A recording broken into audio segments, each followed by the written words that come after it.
My knife is better than yours. And it doesn't matter if you have a $20 Swiss Army knife or a $300 Benchmade. To me, my $50 Civivi Elementum is better than yours because I made it mine. I acid etched and stone washed the blade and I love it. And so to me, my custom knife means a lot more to me than anything you can get off the shelf. And I'll show you how to do it. It's super simple. Coming up.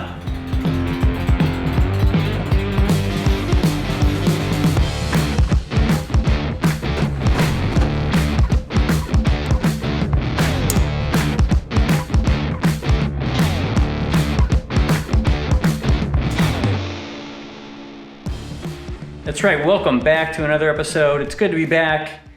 We actually have a hurricane coming up the coast and we're just gonna get a ton of rain. So no motorcycles, no hikes for this guy. And you know what that means? We're back in the shop. So here's the candidate. It's the Civivi Elementum, D2 steel in dark green micarta scales. You've seen a video on this already. I'll post a link up top if you wanna check it out. Just kind of an overview of the knife, but here we are, we're gonna make it my own. But enough about the knife. I'll show you now step by step how to acid etch and customize your knife.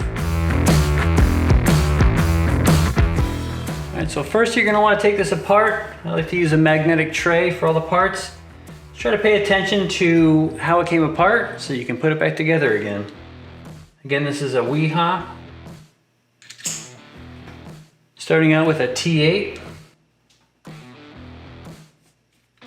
And the beauty of Civivis is that they have kind of this little like detent and the emblem here, and so that locks it in. You only need to use one tool.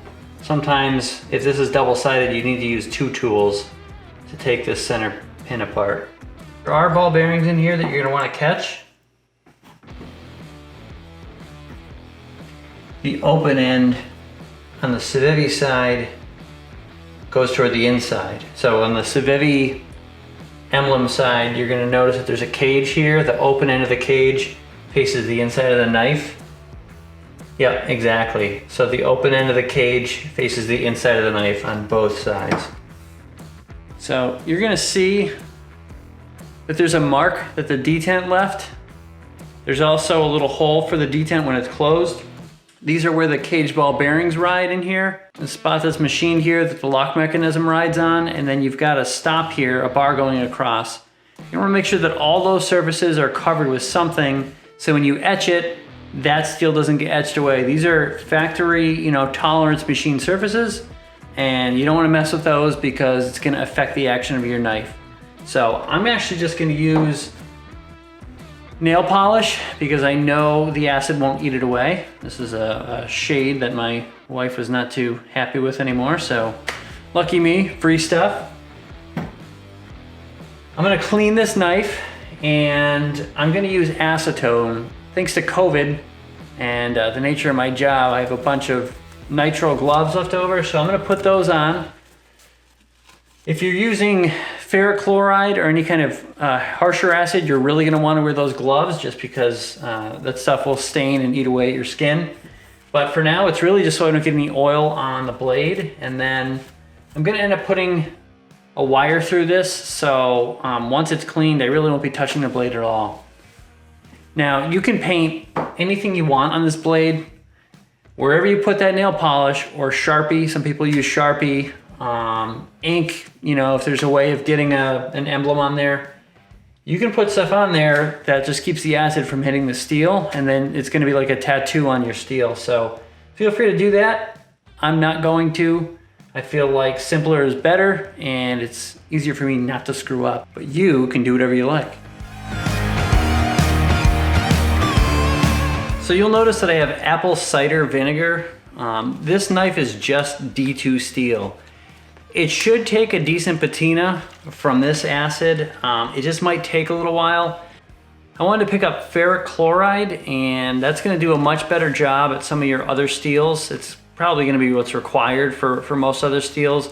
But D2 has a higher carbon content, and you should be able to get away with just using vinegar. So we're gonna give that a shot. It might take a couple hours, I don't really know. to get a decent patina on this thing. I'll check it every 10 minutes or so. I'm not really complaining too much though, you know. Gives me a chance to sip a little bit of rum, and worst comes to worst, if I'm not happy with it, I can always pick up some ferric acid, mix it in, and give it another shot. Now we have the blade dipped in vinegar. It's just a matter of giving it some time. Different things will affect how fast you're gonna see results. The blade steel type, the strength of the acid you're using, temperature, agitating it. Some people will stir it up every now and then. This is probably gonna take a little while, so I'm gonna pour myself a little something something right out the storm, and as long as we still have power, I will check back in with you when we see some results. We're about 3 hours into the process. I've been checking this thing every half hour or so, and to be honest, it's not doing hardly anything except making it look like crap. So we are going to abandon ship, and I'm gonna get some ferric acid.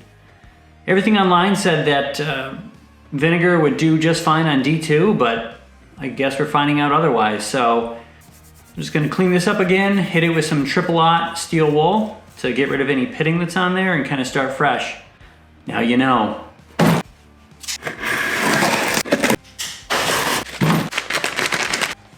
Enter ferric chloride.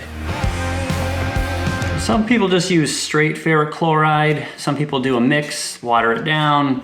I've heard people have good results with mixing apple cider vinegar into the ferric chloride, and it will cut it a little bit, which I think is a good thing because it is only D2, which is gonna go theoretically really fast. So I will be mixing that. I'm gonna try a 3-to-1 ratio of ferric chloride to vinegar. Mix that up and give it a shot.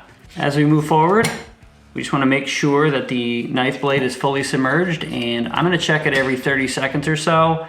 If you have another stainless steel, you might be able to wait a little bit longer, but the stuff can work pretty fast, and depending on what look you want to go for, you're better off to check it more often as opposed to less often, because if you go too far, you're not going back, and if you go too far, you can actually affect the surface of the material. Let's mix it up and give it a shot. Make sure this is well ventilated. Wear your PPE, something on your eyes, something on your hands. This stuff is pretty nasty. Never hurts to agitate things a little bit. Just move them around.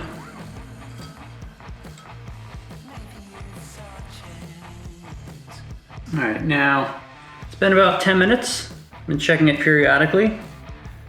And we're gonna wash it off. I don't wanna go super dark with it, just my preference, but you can pretty much go as dark as you want. Except there is some fine line where it's gonna actually start to affect the steel, and the surface is gonna be, you know, changed on you, and you might not want that. So we'll wash this off, check it. And you know, there's a possibility that there's some surface imperfections, but I mentioned it before. We got some magic up our sleeve for that. And that trick, so to speak, is a stone wash. Just take any real container, and I just filled it up with some 3/4 wash stone from my backyard. You could use anything. They actually sell specific media for this. And a little water and dish soap to keep things consistent. And you know, I'm actually really happy with how this blade turned out. There are no real imperfections. It's a very consistent etch, but if you do have imperfections, this actually will help hide those, any blemishes that are on that. What it'll actually do is it'll kind of knock down the high points, make those a little bit shinier again. And the real beauty of it, and why I'm doing it, is because over time, if you do scratch this at all, it's gonna hide those blemishes as well. So I actually have this, one of my other hobbies here, something that YouTube doesn't want me talking about, so I'm not gonna tell you about it, but if you know what you're looking at here, you know what you know. This actually is for annealing, and it's something that I made, but really, this is just because I'm lazy. I'm using an empty container I had here. I just drilled a hole in the cap, and I'm gonna use this motor as a tumbler. So you don't really actually have to buy a tumbler, but really any container like this will work. You can shake it, roll it, do what you're gonna do. But But I'm gonna do this and make myself a coffee and check back in.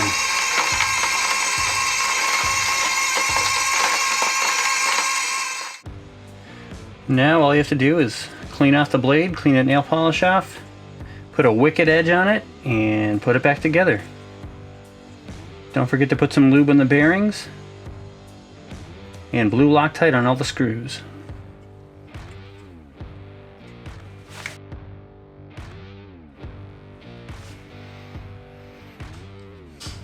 Alright, so there it is, finished product. And you know what? I couldn't be happier. I think it came out great. It's just something about, you know, a custom piece. Now this knife is my own. Nobody else has the exact same one as me. And you know what? This blade actually, it takes quite an edge. This thing is razor sharp, and it was pretty easy to sharpen. So, appreciate you stopping by. If you got something out of this video, please hit the thumbs up. Consider hitting subscribe if you want to tag along. And as always, be safe and be well. I'll see you on the next one.